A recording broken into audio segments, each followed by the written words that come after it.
Bismillah walhamdulillah wassalatu wassalamu ala rasulillah. Amma ba'd. After praising Allah Ta'ala and sending the salutation upon the Messenger alayhi salatu wassalam, to proceed ikhwan for nawasu inshallah ta'ala في محاضرتنا هذه إن شاء الله تعالى مع أخينا في الله وشيخنا سيف الإسلام حفظه الله وسلمه الله من كل سوء ومكروه. So we continue our program, ya ikhwan, continuing on with our lecture with our beloved brother, our beloved Sheikh Saif al-Islam. May Allah Ta'ala preserve him and protect him from all harm and all evil. Wa jazakum Allah. Assalamu alaikum wa rahmatullah. الحمد لله نحمده ونستعينه ونعوذ بالله من شرور انفسنا وسيئات اعمالنا من يهد الله فلا مضل له ومن يضلل فلا هادي له اشهد ان لا اله الا الله وحده لا شريك له اشهد ان محمدا عبده ورسوله اما بعد. Again, after praising Allah subhanahu wa ta'ala and asking him to bestow his peace and his blessings on our beloved Prophet Muhammad ibn Abdullah sallallahu alaihi wasallam, we continue with the next installment that I hope will be as good as the one that preceded mine, inshallah ta'ala. Okay. So, again, assalamu alaikum wa rahmatullahi wa barakatuh. Before we get to looking at the ayats from Surah Al-Baqarah that deals with the aspects of fasting, there's another ayat, the beginning of the ayat, that I want to pay some attention to, coming also in Surah Al-Baqarah. It's the 177th ayat in Surah Al-Baqarah. And in this ayat, it's a long ayat. But the part we want to pay attention to is I want to pay some attention to because of what it says in juxtaposition to Ramadan and the aspect of our fasting, purely for the sake of Allah subhanahu wa ta'ala. In this surah, the 172nd surah, Allah subhanahu wa ta'ala says, A'udhu billahi min ash-shaytanir rajim. Birra an tuwallu wujuhakum قبل المشرق والمغرب لكن البر من آمن بالله ويوم الآخرة وملائكته وكتبه والنبيين وآتى المال على حبه ذوي القربى واليتامى والمساكين وابن السبيل. Translation for this is Allah subhanahu wa ta'ala is saying here that indeed it is not bir. Who can give me a translation loosely of what this word bir means? It's spelled in English, it's spelled B-I-R-R, because in Arabic it's the ba and the ra, and there's a shadda on the ra, there's a kesra underneath the ba, so you get bir.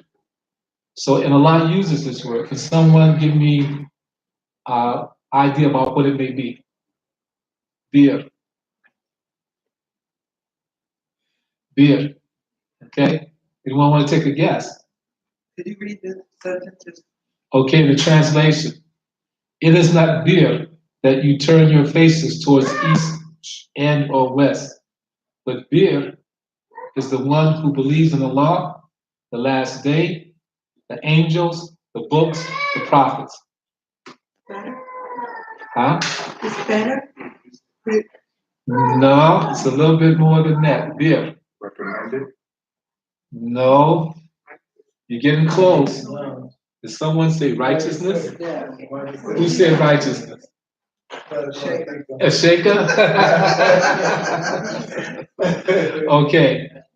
Now, to explain this, okay, we pray towards the Qibla. Was that always the case? During the time of Rasulullah sallallahu alaihi wasallam?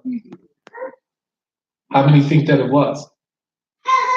What was the Qibla at one time for the Prophet sallallahu alaihi wasallam and his companions? Huh? No. Jerusalem. Beit al-Maqdis. Okay? So, Allah sent this revelation to clarify something. So Ibn Kathir, this is from the Tafsir Ibn Kathir. So then Allah sent the revelation with clarified wisdom behind this command.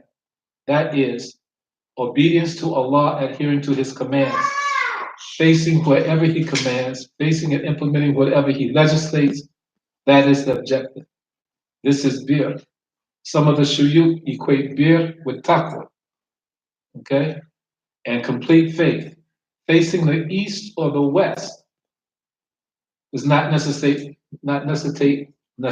righteousness or obedience unless it's legislated by Allah. And then what is legislated that we're doing it because Allah has legislated it. And we're following the sunnah of the prophets of Islam. So Allah subhanahu wa ta'ala is saying here, as Ibn Kathir goes on to say, it's not bir, it's not righteousness that you turn your faces towards east or west in prayers. But bir is the one who believes in Allah and the last day. This is righteousness. Believing in Allah and the last day. Not whether we turn our faces to the east, to the west, frontwards or backwards. That doesn't constitute righteousness. What constitutes righteousness is believing in Allah and the last day. Wrapped up in that believing in Allah is that everything that we do, that we don't do, is for the sake of He who created us all. So, but why did He say, why did He use this aspect about turning the face to the east or to the west? Someone want to venture a guess at that? Of course, I got the answer right here, but I'm asking you all. I know we've had fish sandwiches, we've had dessert, okay, we've drank, okay, so I'm not gonna let y'all go to sleep on me. Okay? All right? Okay? Yeah. So, anyone want to venture a guess about why Allah subhanahu wa ta'ala said that, what He said, in saying it that way? What would come to mind in thinking about this time, why He said that? Anyone venture a guess? Okay. In the same way, yes. I believe, but I don't know. Okay. That we were praying to, Mm-hmm. and then when it was changed, I believe some of the companions, they were concerned about the prayers being accepted previously, because now it has been changed. No, that's correct. No, alhamdulillah. Okay. We're going to keep that thought in mind about what she just said, okay? When Allah subhanahu wa ta'ala revealed that to the Prophet, He also talked about something else. But it's not in Surah Al-Baqarah, it's in the 22nd. Look up what the 22nd surah is for. Your phone is right here. You got it? 22nd surah, 37th ayat, where Allah subhanahu wa ta'ala says that it is neither their meat nor their blood that reaches Allah in terms of sacrifice, but it's the piety from you that reaches Him. Okay? So, in the course of those events that we sacrifice, whether it's Eid al-Adha, whether it's for the birth of a child, male or female, Allah subhanahu wa ta'ala is telling us that He has no need, that the meat and the blood of the sacrifice is not what reaches Him. What reaches Him is the piety of the individuals who have obeyed his command and then following the sunnah of the Prophet ﷺ to do so. So here's this aspect about piety again, about righteousness. Okay? So Abu al-Aliyah said, and this is why Allah subhanahu wa ta'ala used the example that he used, that turning the face to the east or to the west doesn't constitute righteousness. The Jews used to face west for their Qibla, while the Christians used to face the east for their Qibla. So Allah said, it is not bir, it is not righteousness that you turn your faces toward east or west in prayers. Meaning, the essence of faith and implementation is doing whatever it is that Allah subhanahu wa ta'ala has commanded. So just as Sister Zakiya talked about those individuals who were afraid about whether their prayers had been accepted or not, we also know about the Sahaba who were in Salah when the revelation came. And they never skipped a beat. They simply turned the Qibla towards Mecca and continued their Salah. Okay? This is the righteousness, an example of the righteousness that Allah subhanahu wa ta'ala is talking about. Okay? It's not a question of that, but they turn immediately towards Mecca and continue their Salah. Okay? So, it similarly was reported by Rabi bin Anas, an authority recited, but beer is the one who believes in Allah and said that what follows are types of beer. He has said the truth. Certainly those who acquire qualities mentioned in the ayah will have indeed embraced all aspects of Islam and implemented all types of righteousness, believing in Allah, that He is the only God worthy of worship, and believing in the angels, the emissaries between Allah and His messengers, His books, are divinely revealed books from Allah to the prophets, which are finalized by the most honorable book, the Quran. The Quran supersedes all previous books. It mentions all types of righteousness and the way to happiness in this life and hereafter. The Quran abrogates all previous books and testifies to all of Allah's prophets. Allah be pleased with all of them. From the first prophet, Nuh, to the final prophet, Muhammad sallallahu alaihi wasallam. Okay, so here we have the circumstance that beer righteousness is not about whether we turn to the east or to the west, but righteousness is belief in Allah, and as he said, in the last day. But then he clarifies it in his books as he sent them, not as man has corrupted them, as he sent them. Okay, and his angels. Okay, the last day. All right, that's the righteousness that Allah subhanahu wa ta'ala has imposed upon us. But it's not an imposition. Everything that He's asked us to do is for our benefit. Believing in Him, obeying Him, loving Him above any and all else, loving the Prophet Muhammad sallallahu alaihi wasallam above all except Allah subhanahu wa ta'ala, believing in His angels. This is the bir, this is the righteousness that's demanded of us. So now we come to Ramadan, okay? And if Ustaz Naeem doesn't mind, we're going to have a review from what went on yesterday. So, linguistically, listen very carefully. Linguistically, give me the definition of imsak. What does it mean? Huh? Withholding. Okay, withholding. Okay? In terms of Islam and the Sharia, give me the definition of imsak. Huh? It's more. Remember the definition that Sheikh Naeem had us go through last night? That's what I'm looking for. What is it?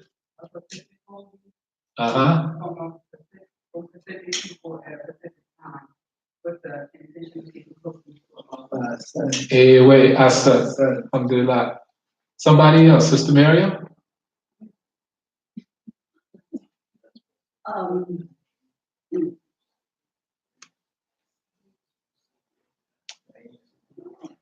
Come on, sister Mary, you know that.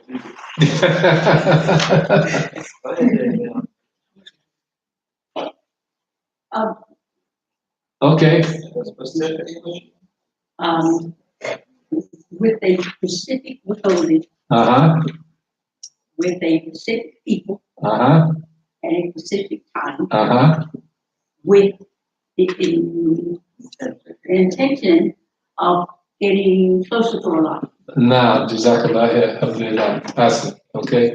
It's important that we remember this in terms of Ramadan because when we break it down, this is what Ramadan is. Okay?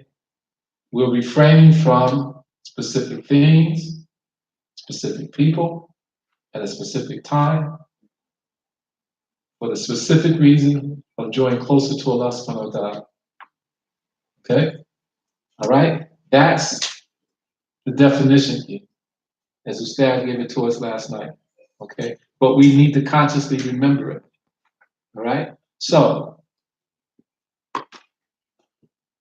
what's the specific time?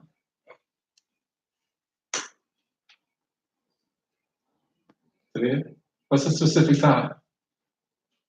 from sunrise till sunset. From sunrise until sunset. From Fajr Maghrib, to Maghrib. Okay?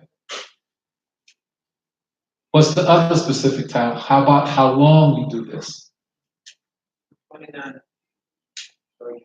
29 or 30 days. Can there be a month in Islam that has 31 days? What about 28? No.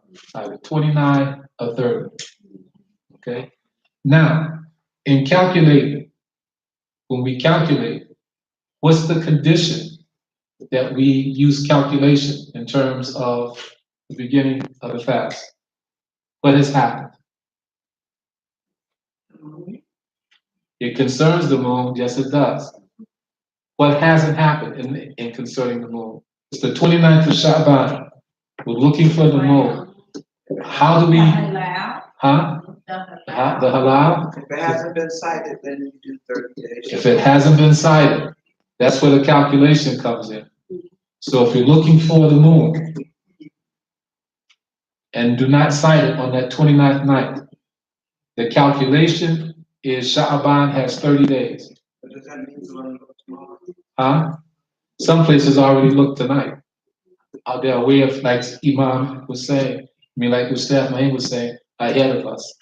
It wasn't cited. For most of the places in the world, tomorrow will be the 30th of Sha'ban, the first night of Tawawiyah, and they will begin fasting on Monday.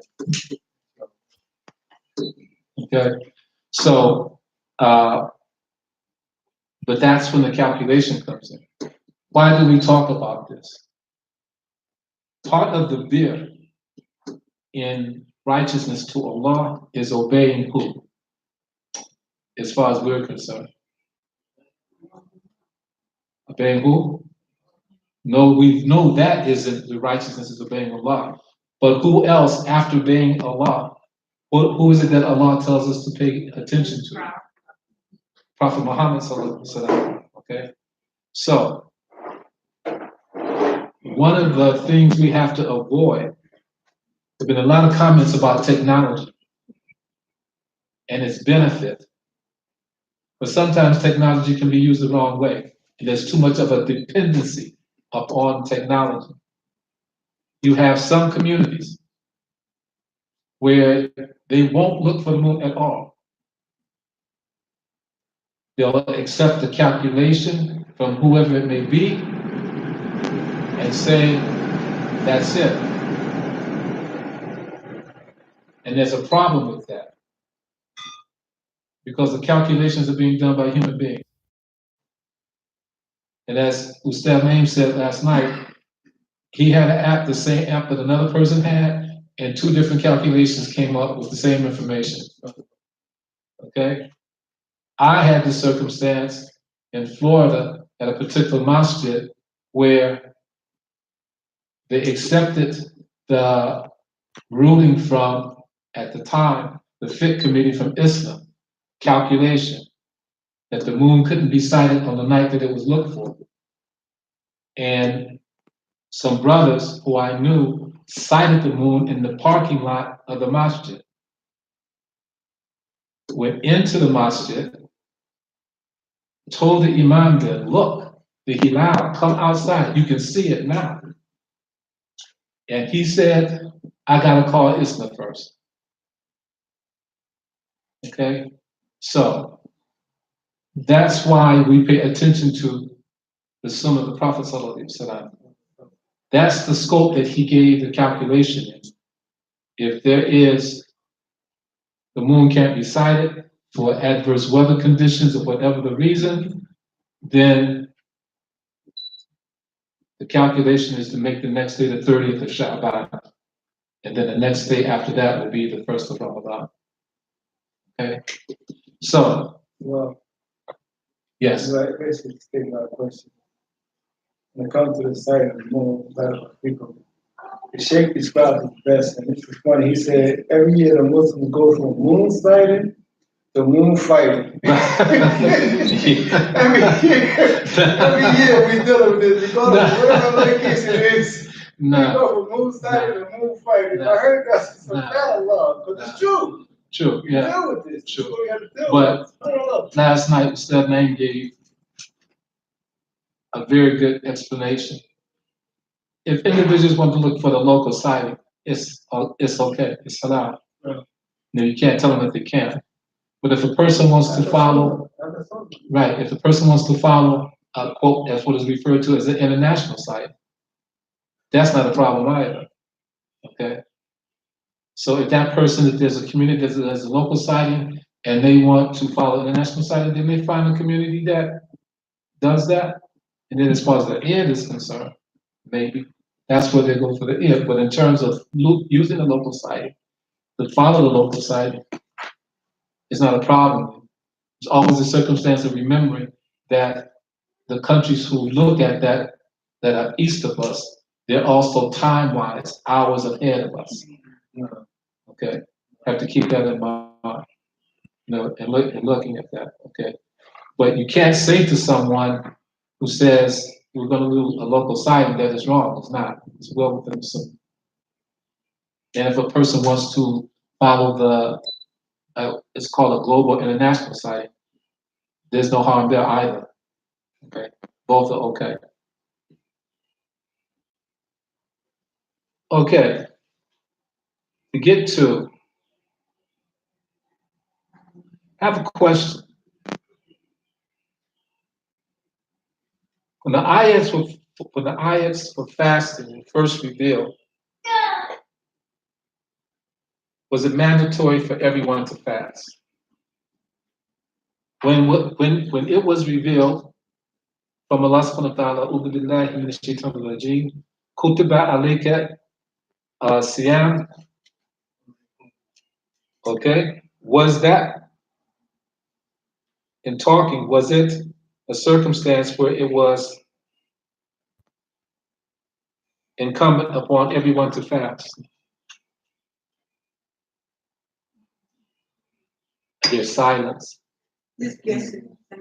Okay, Just a guess. just a guess. How many of you think that it wasn't? Thank you. That it wasn't incumbent? When yes, that it wasn't incumbent. Was not incumbent. Isn't there a part at the end that gives, that says It says, fasting is prescribed to you? yep, I'll read it. So in the,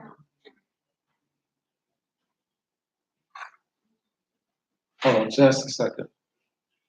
Long page.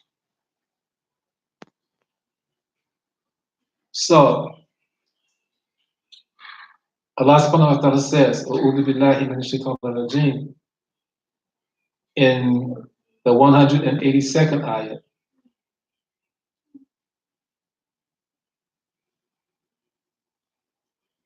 Ya ayyuhalladhina amanu, kutiba alaykum siyam, kama kutiba ala ladhina min qablika, la'alakum tuflihun. So, O you who believe, fasting is prescribed for you as it was prescribed for those before you, that you may have taqwa. It's 182nd ayah of Surah Al-Baqarah. When that ayat came and it was made public, 83, 183, right? mhm, 183. 183. now to 183, Jazakallah. So when that ayat came, was it mandatory that all the Muslims who were able to fast, fast? So once again, who thinks that they did? Who thinks that they didn't? Who doesn't have an opinion? It's a question. When the ayat comes that commands to fast and is made known, does everyone fast? Who can? Except the ones who can't. That's the answer, but that's not the one I'm looking for. Okay, so listen very closely. O you who believe, fasting was prescribed for you, as it was prescribed for those before you, that you may have done. In an address, this is Ibn Kathir, in an address to the believers of this ummah, Allah ordered them to fast. That is to abstain from food, drink, and sexual activity with the intention of doing so sincerely for Allah, the example of the law. So here we have from Ibn Kathir the definition that was given last night of imsak in the spiritual or the Sharia sense. Okay? This is because fasting purifies the souls and cleanses them from the evil that might mix with them and their ill behavior. Allah mentioned that He has ordained fasting for Muslims just as He ordained it for those before them, they being an example for them, and that so they should vigorously perform this obligation more obediently than the previous nations. And this is Ibn Kathir's opinion. He's saying that in the fast being made, being placed upon us as it was before us, we have their example. But he said what this should lead to is us performing this obligation more obediently than the individuals who came before us. Because we have the Quran and we have the Sunnah of the Prophet as to exactly how it should be done. What we shouldn't do, what we can do, all the parameters. And he says, summarily, Allah said, to each among you, we have prescribed the law in a clear way. If Allah had willed, He had made you one nation, but that He may test you, and that what He has given to you, so compete in good deeds. This is from Surah Al-Ma'idah, the 48th ayah. Again, to each among you, we have prescribed a law in a clear way, in the Quran. If Allah had willed, He would have made you one nation, but that He may test you in what He has given you, so compete in good deeds. So again, one of the aspects, one of the treasures that allows us to compete in doing what is right, both individually and collectively. Allah said, translation, O you who believe, fasting is prescribed for you, as it was prescribed for those before you, that you may have taqwa. Since the fast cleanses the body, again, this is Ibn Kathir, since the fast cleanses the body and narrows the path of shaitan. Allah alayhi. In the Sahihain, you hear this word Sahihain, it's talking about two books of hadith, compilation of hadith, Sahih Muslim and Sahih Bukhari. Sometimes they're referred to as the Sahihain, okay? And if this is an Arabic grammar class, we would explain why it's pronounced that way, okay? In the following hadith, it's recorded, the Prophet said, "O young people, a benefit of fasting. O young people, whoever amongst you can afford to marry, can afford marriage, let him marry. Whoever cannot afford it, let him fast, for it will be a shield for him." And of course, we can say her as well, okay? But here is a command from Allah subhanahu wa ta'ala. O you young people, the hadith, O young people, whoever amongst you can afford marriage, let him marry. Whoever cannot afford it, let him fast, for it will be a shield for them. If we were here looking and listening to the comments and the two very outstanding presentations that Sister Talia and Sister Sandra Farrakhan made, we can get a gist of what is being implied here in terms of the fast. Okay? Allah then commands, fast for a fixed number of days. But if any of you is ill or on a journey, the same number should be made up from other days. Again, Allah states that the fast occurs during a fixed number of days, 29 and 30, so that it does not become hard on the hearts, thereby weakening their resolve and endurance. In Sahih Bukhari and Sahih Muslim, recorded by Aisha, said the day of Ashura. Pay close attention to this, because this is going to answer that question that I posed to you. Okay? What is Ashura anyway? What is the day of Ashura? What month does it happen in?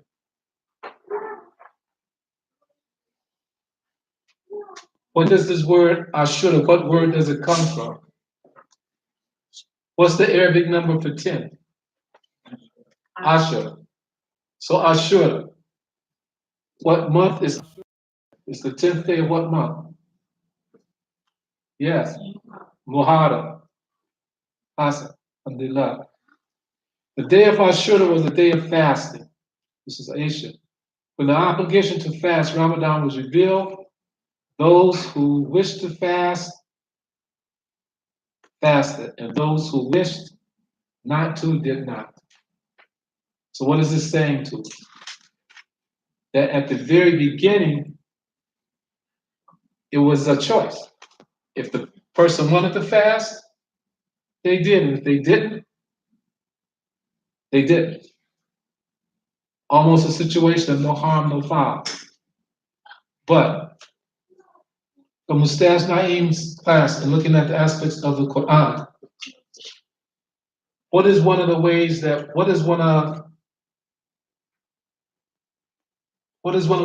we get tafsir? We get tafsir from the Quran. We have the Mufassirin like Ibn Kathir. But what is another way that we get tafsir from the Quran? An explanation, okay, and something, okay? The Quran can be a tafsir for itself. This is what we're talking about here. Okay, I said, what are one of the other ways that you get tafsir of the Quran? The tafsir of the Quran can be the Quran itself. An ayah can be in one place, an explanation comes in another place. Or an ayah can be given and then it's abrogated by an ayah that comes later. Okay? What kind of the other point? I was saying, you said it was an optional thing, the obligation first and then it was made optional. No, it was around. the other way around. It was optional, and then, as we'll see, the abrogation comes that makes it mandatory when we get back to the definition. Okay, just bear with me for a minute.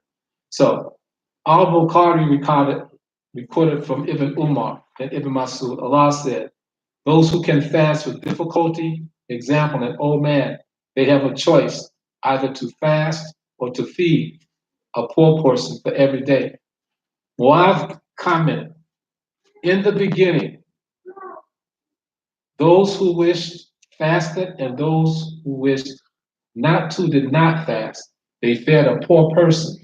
So whether the person was healthy or old or not, if the person was healthy and they didn't want to fast, when the first revelation comes, the 183rd ayat, they could feed a poor person. Then this ayat comes and says, no.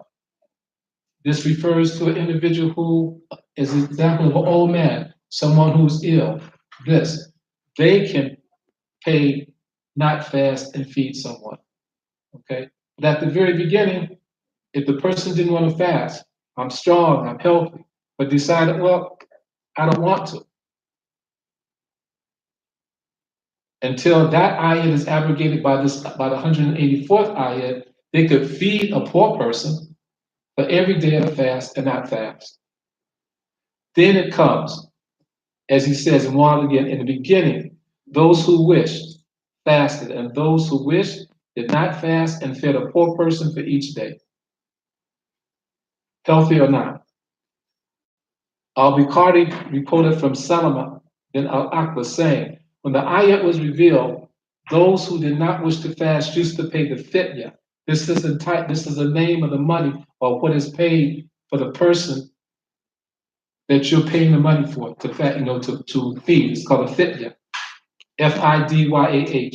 So it says, when the ayat was revealed, those who did not wish to fast used to pay the fitya, feeding a poor person for each day. They did not fast until the following ayat, 185, was revealed, abrogating the previous ayat. Okay? So we get to that. It was also reported from Ubaydullah from Nafi that Ibn Umar said it was abrogated, the 184th ayat. As Sudi reported, the Murrah narrated that Abdullah said this ayat, it means those who find it difficult to fast formally, those who wish fasted, and those who wish did not, but fed a poor person instead. And what was the ayat that abrogated it? And Allah says, but whoever does good of his own accord, meaning whoever fed an extra poor person, it's better for him that you fast. It's better for you if you only knew. Later the ayat, so whoever of you sights the crescent on the first night of the month of Ramadan is present at his home, he must observe fasting that month. Ayat, the 185th ayat of Surah Baqarah was revealed and thus abrogated the previous ayat that allowed a healthy person to feed a poor person and not fast. Now the ayat comes, as we talked about last night. So whoever of you sights the crescent on the first night of the month of Ramadan and is present, here's the place, specific place, present in his home, he must observe fasting that month. This is the 185th ayat. Okay? So, is that clear? At the very beginning, this is historical circumstance. At the very beginning, people had an option. If a young man didn't want to fast, until the revelation of the 185th ayat, he could pay for the fast, feeding a poor person, and not fast. And it wasn't a problem. But then when this ayat comes, that cancels that. It abrogates what came before. Now is what we deal with. Okay? You sight the moon, you're in your home or your locality, your place where you live, and you're healthy, it's incumbent to fast. Okay? Any questions there? I was talking about the fast Ashura.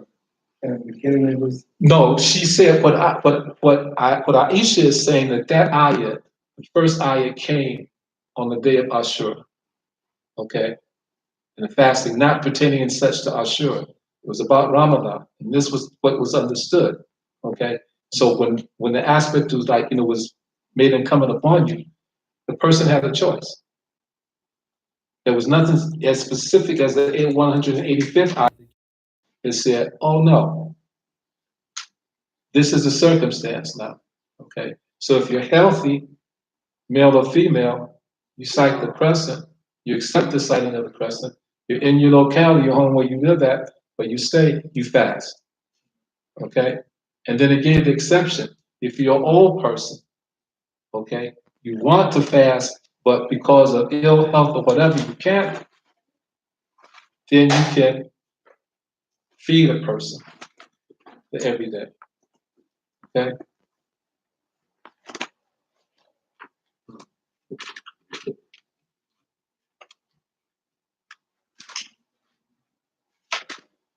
Yesterday, Ustad Naeem talked about the aspect about breaking the fast. Okay?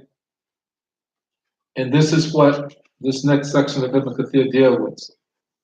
So Al-Bukhari, rahmahullah, reported that Atta heard Ibn Abbas, radiallahu anhu, as for those who can fast with difficulty, an old man, they have a choice either to fast or to feed a miskin. Miskin meaning a poor person for every day. Ibn Abbas then commented, this ayah was not abrogated. It is for the old man and woman who are able to fast with difficulty, but choose instead to feed a poor person for every day. They do not fast. Others reported that Sa'd bin Jubair mentioned this from Ibn Abbas. So the abrogation here applies to the healthy person who's not traveling and who has to fast, as Allah said. So whoever of you cites the present on the first night of the month of Ramadan is present at his home, he must observe the fasting that month. So here is very clear about Ramadan, okay, in that sense. So, and notice it says, it is for the old man and the old woman who are able to fast with difficulty, but choose instead to feed a poor person for every day. Some Muslims think that the slightest reason is enough to break the fast. Oh, I got a bad headache today. Okay? My stomach's upset, depending on why it's upset, or whatever the reason. And what we haven't done is take a look at what's the recompense when a person arbitrarily doesn't fast. What is it that they're dealing with here? Okay? And I'll leave that to Ustav to take a look at, inshallah ta'ala. But it's serious. This is one of the rukns. This is one of the pillars of Islam. So many times in the Quran, we find a punishment is talked about something. You know, Allah talks about the punishment in just a position to what it is. Its importance. Okay? So, but willfully breaking the fast, or even not observing the fast, having no intention to observe the fast, you go back to the ayahs we looked at earlier about the aspect about what is bir, righteousness. Okay? It's sort of mind-boggling to think if we understand, it calls a lot of things into question. We truly understand Allah subhanahu wa ta'ala and what He says about Himself. If we truly look at and believe that our lives are in His hands, and everything that we have, don't have, or whatever it happens to be, then it's sort of hard to imagine that a person would arbitrarily say, I'm not going to fast. I'm going to let it go. Because as Brother Khan talked about, as we talked about last night, he doesn't know, as none of us knows when our last day of breathing in this life is. He may not get, or she may not get the opportunity to make the tawbah, to change, and to get back and to seek Allah's forgiveness for that. So the idea of just not fasting, but a person has the ability to fast and to choose, I'm not going to do it. That's not really a good situation to begin in, to be in, because the penalties for it are severe. It's fit. This is the money. This is what it's called. Again, FIDYAH, the fit. This is what it is when the person pays the money for that person, the old person, or whoever the poor person who it is. Okay. Can you just feed one person for the whole 29 or 30 days? The same person. Yeah, you can. Well, Sister Miriam, that dessert you made was a knockout, boy. The itis is everywhere. You know, so. Am I asleep? Either I'm born. The sisters have been here. I know.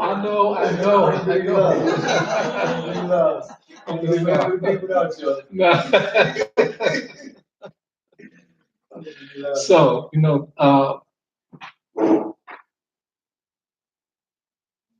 the other question is, I'm going to interject right here is, let's say Ramadan has come and gone and we're into Shawwal. And the sunnah is to fast 6 days of Shawwal. Okay? The sunnah. Listen very carefully. But let's say the person has 5 days of Ramadan to make up. Is it okay to fast the 6 days of Shawwal first and then the 5 days of Ramadan? Or do you make up the 5 days of Ramadan and then fast the 6 days of Shawwal? And if you're saying you should fast the 5 days to be made up first, what's the reasoning behind that? To do so? So you could pick the whole 30 days. So you can pick the whole 30 days. Yeah, that's true, but there's another reason here. It's a fiqh issue to a certain extent. Okay, but we have good sisters here. They're all very intelligent, so I'm asking them to put their thinking caps on, and brothers as well. 6 days of Shawwal is a sunnah, strong sunnah. Okay? Yes. I think it's you finish do the 5 days first, and then do the 6 days after it's necessary to do what's obligatory before doing those. Alhamdulillah. Did everybody hear what she said? Her answer was that we know, as I said, to pay attention to the question, the 6 days in Shawwal are sunnah. They're not farad, they're sunnah. But the 5 days to be made up for Ramadan are completing a farad. And the farad takes precedence. So you complete the 5. Do they have to be done consecutively? No. But you complete the 5 before you fast the 6 of Shawwal, because the 5 are to complete a farad obligation, or rukn, one of the pillars. Okay? And the Shawwal is sunnah. This is pretty much a general application. The farad supersedes the sunnah in a situation like this. Okay? So,